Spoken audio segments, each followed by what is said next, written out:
Hello, everyone. Welcome back to the Teaching Corner. Today, we're going to learn one of the most confusing topics in English grammar. Almost every English learner makes mistakes here, but don't worry.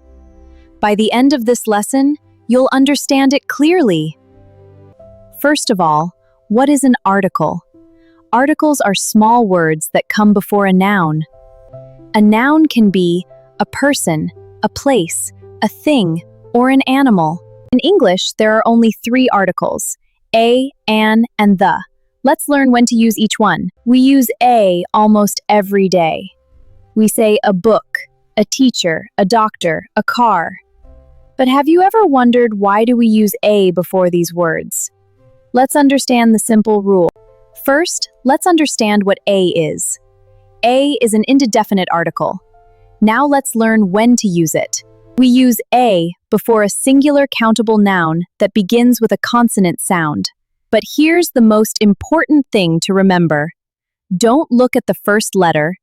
Listen to the first sound.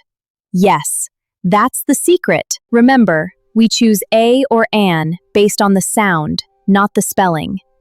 Let's look at some examples. For example, a book, a pen, a teacher, a doctor, a car. Each word begins with a consonant sound, so we use a. Now look at these examples. A university, a European country, a uniform. Something looks strange, doesn't it? You might think these words should take an because they begin with the letters U and E. But don't look at the letter, listen to the sound. Listen carefully. University begins with U. European begins with U. Uniform also begins with U. The Y sound is a consonant sound, so we say a university, not an university. Remember the golden rule.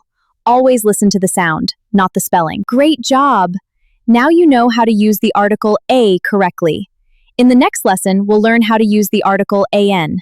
You'll also understand the difference between a and an. See you in the next class.